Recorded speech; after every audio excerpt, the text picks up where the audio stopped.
The Desert Rats wasn't just Robert Wise's most overlooked war film. It was a $2 million gamble that nearly collapsed when the British War Office discovered the script portrayed their most decorated general as a callous elitist who sent Australian soldiers to die as cannon fodder. We are digging into the wreckage of the Desert Rats with 25 secrets the studio tried to bury, including the incendiary insult that made Richard Burton reject the lead role 3 times, the plagiarism allegation involving a suppressed Australian war memoir that formed the film's entire narrative spine, and the on-set explosion during the final siege sequence that sent shrapnel through James Mason's trailer and nearly ended production entirely. The screenplay was penned by Richard Murphy, a contract writer at 20th Century Fox who specialized in military dramas and was commissioned to create what the studio euphemistically called a companion piece to their 1951 hit The Desert Fox, which had controversially humanized Erwin Rommel.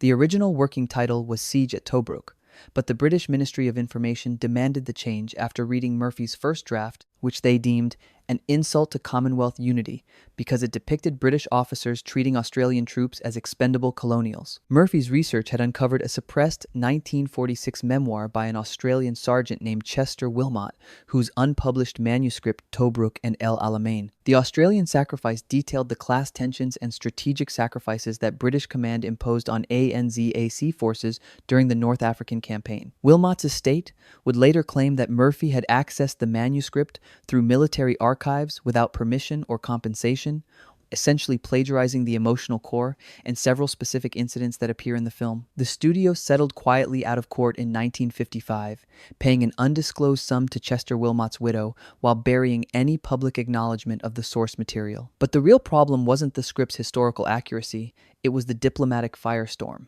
When advance copies of Murphy's screenplay reached the British War Office in late 1951, officials were appalled. The script portrayed British officers as class-obsessed martinets who viewed colonial troops as inferior, showed Montgomery making coldly calculated decisions to sacrifice Australian positions to protect British supply lines, and depicted the Tobruk garrison as abandoned and betrayed by command. The War Office sent an official protest to 20th Century Fox, threatening to revoke all cooperation for future military films and to pressure the British Board of Film Censors to ban the picture in the United Kingdom and Commonwealth nations. Studio head Daryl Zanuck faced a crisis.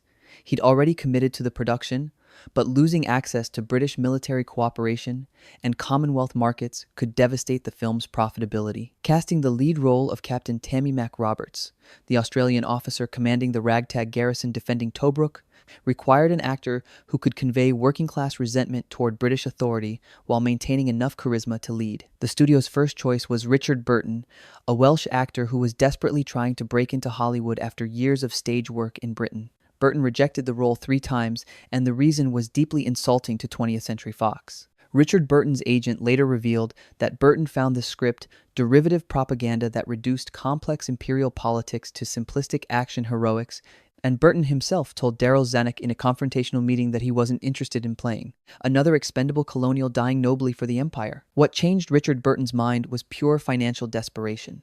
By early 1952, Richard Burton's Hollywood career was collapsing before it had truly begun. He'd been dropped from several projects. His contract with 20th Century Fox was in jeopardy, and he faced the humiliating prospect of returning to British theater as a failure. Daryl Zanuck, who could be ruthless when dealing with contract players who defied him, made Burton an offer that was simultaneously generous and threatening.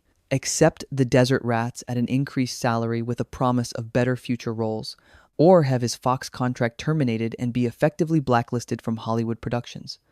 Burton capitulated, later describing the decision as selling out for survival, but he brought an intensity to the role that transcended his personal disgust with the material. The film's most controversial casting decision was bringing back James Mason to reprise his role as Field Marshal Erwin Rommel from The Desert Fox, a performance that had generated enormous controversy for humanizing Hitler's favorite general. James Mason had received death threats from Jewish organizations and veterans groups who accused him of Nazi apologism, and he was deeply conflicted about returning to the role. But James Mason was also trapped by his contract with Fox and by his need to rebuild his career after several commercial failures. This is exactly why the studio marketed the film partially as a sequel, using James Mason's Rommel as a draw, despite the character appearing in only a handful of scenes. This decision infuriated infuriated Australian veterans organizations, who protested that a film supposedly honoring their sacrifice was being marketed around the star power of the Nazi general who had tried to kill them. Director Robert Wise's visual approach to the film drew heavily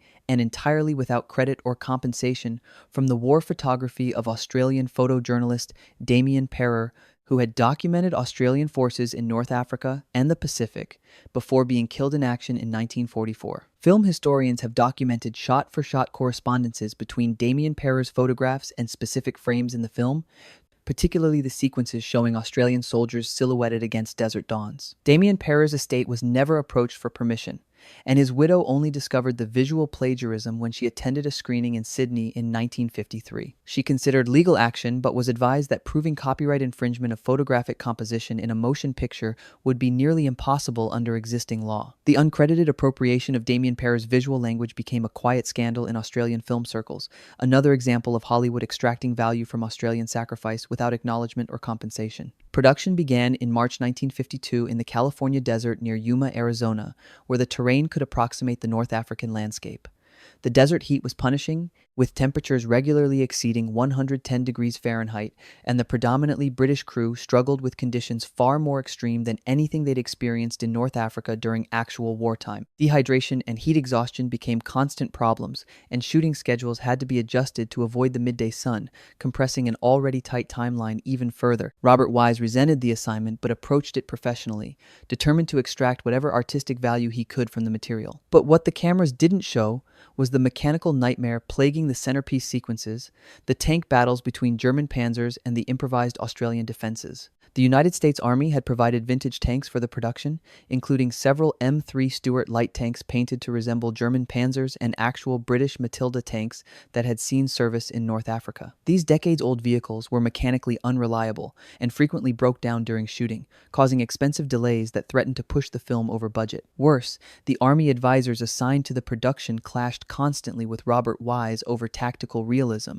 The advisors insisted that the Australian defensive tactics portrayed in the script were suicidal and would never have been employed by competent officers. This wasn't an artistic choice, it was a desperate repair for Murphy's fundamental error, prioritizing emotional impact over tactical plausibility, creating scenarios that looked dramatic but made no military sense. The production's most terrifying moment came during filming of the final German assault on the Australian positions, a sequence requiring extensive pyrotechnics and controlled explosions to simulate artillery bombardment. On April 17, 1952, during a take involving multiple simultaneous explosions, one of the charges detonated prematurely and with far greater force than intended. Shrapnel from the explosion tore through the set, missed Richard Burton by inches, and ripped through James Mason's trailer, which was positioned just beyond what was supposed to be the blast radius. James Mason was inside preparing for his next scene and was showered with debris and metal fragments, suffering minor cuts but narrowly avoiding serious injury or death. Production shut down immediately while studio safety inspectors investigated,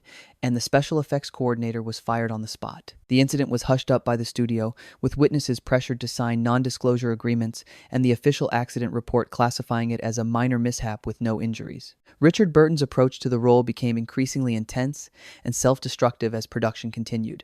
He began drinking heavily between takes, sometimes arriving on set visibly intoxicated, and his confrontations with Robert Wise became legendary. Richard Burton felt the script was cowardly, that it pulled its punches on the British class system and imperial exploitation, and he pushed constantly for harder edges in his performance.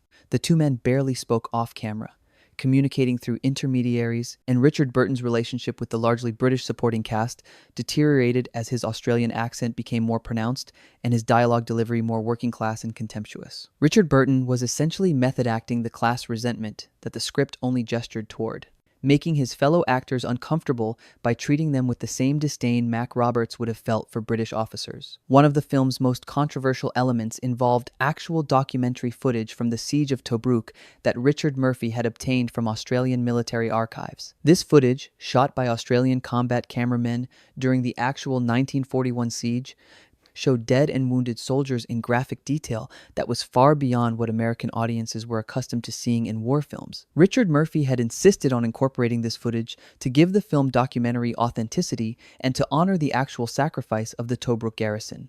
When Daryl Zanuck screened the rough cut with the documentary footage integrated, he was horrified. The real combat footage made the staged Hollywood action look fake and sanitized by comparison, and the graphic casualties threatened the film's commercial viability.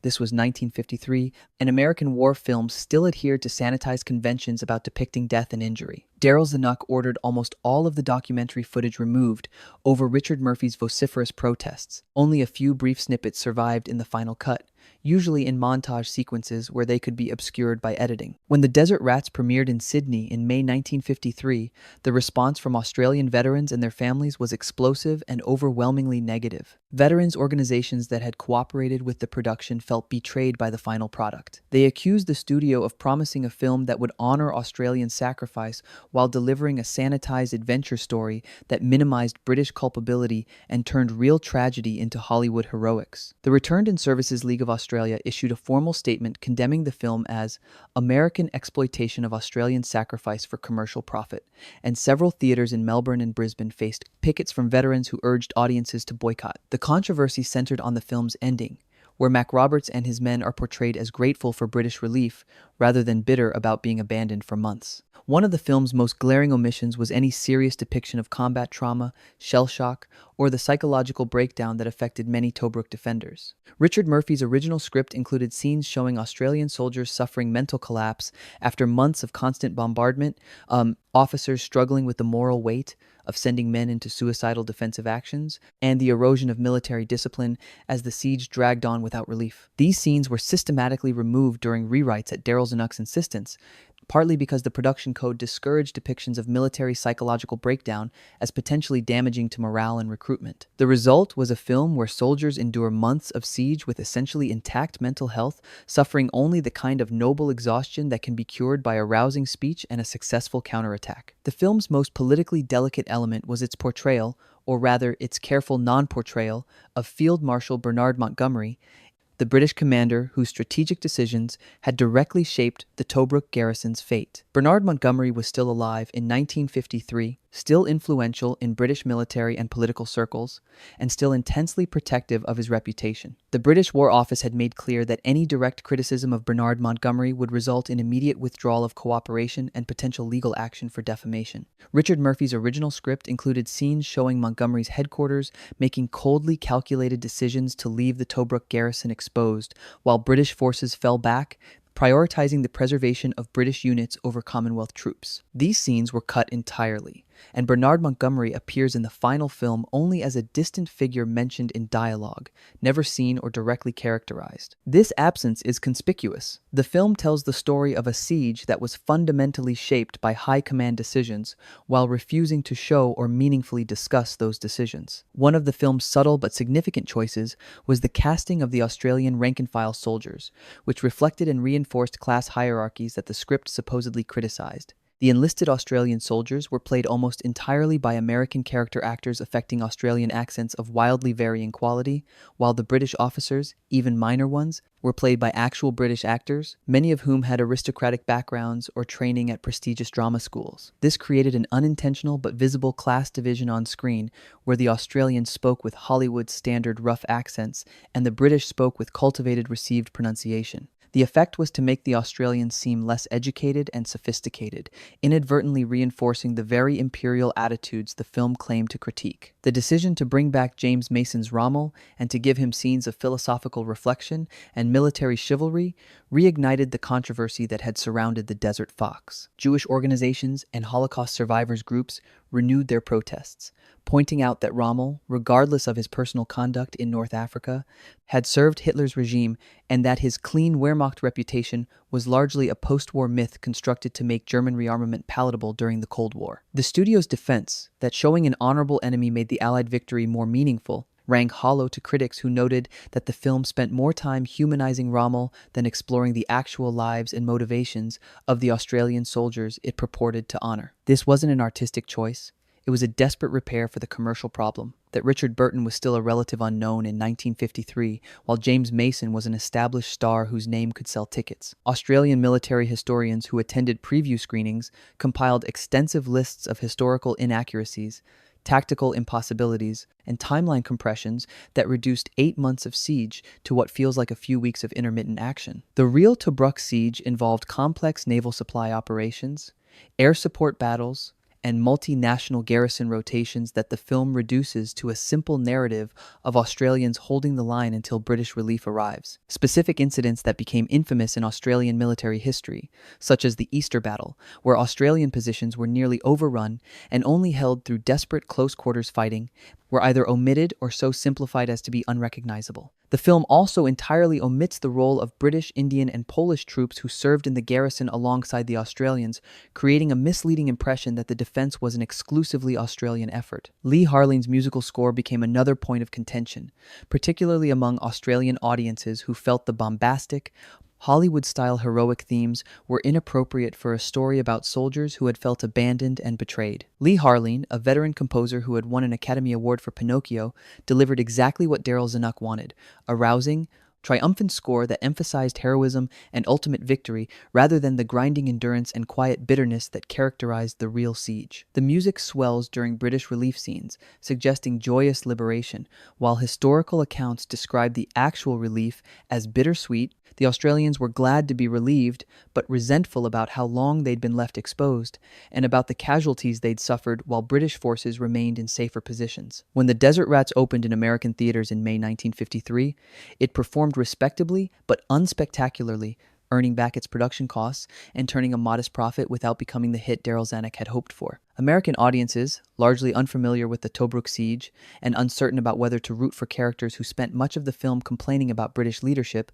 gave the film a lukewarm reception. Critics praised the action sequences and Richard Burton's intensity, but noted the film's confused messaging about whether it was celebrating Allied unity or critiquing British imperialism. In Britain and Commonwealth nations, the film performed even worse, with Australian box office being particularly disappointing given that the film was supposedly about Australian heroism. The film's international distribution revealed how different national censorship regimes interpreted and altered the same material. In the United States, the production code required cuts to scenes suggesting MacRoberts' affair with a nurse, reducing their relationship to chaste flirtation. In Britain, censors demanded the removal of dialogue where Australian soldiers explicitly criticized British officers, softening the class conflict to preserve domestic morale. In Australia, ironically, censors were more lenient, allowing the critical dialogue to remain, but requiring the addition of title cards contextualizing British strategic decisions to prevent the film from being seen as purely anti-British propaganda.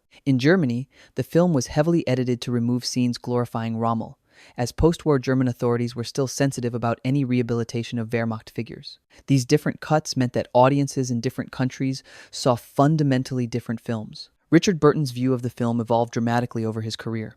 In the immediate aftermath, he dismissed it as hackwork and refused to discuss it in interviews, embarrassed by what he saw as his sellout. By the 1960s, as Richard Burton became a major star and could afford to be more candid, he began describing The Desert Rats as the film where I learned that artistic integrity and survival are often incompatible in Hollywood. In his final interviews before his death in 1984, Richard Burton returned to the film more thoughtfully, acknowledging that despite its compromises and evasions, it had captured something true about class resentment and imperial exploitation that more overtly political films had failed to convey. He noted that his drunk, angry performance, which he delivered partly out of genuine contempt for the material, had accidentally created a character whose rage transcended the script's limitations. One of the production's most suppressed stories involves the uncredited Australian military consultants who provided tactical advice and then disavowed the film when they saw how their expertise had been distorted. Several Australian veterans who had actually defended Tobruk were brought to the California set to advise on authentic details of garrison life, defensive tactics, and the psychological atmosphere of the siege. These men, including decorated officers and enlisted soldiers, expected their knowledge would ensure historical accuracy and honor their fallen comrades. Instead, they watched their advice be systematically ignored whenever it conflicted with dramatic requirements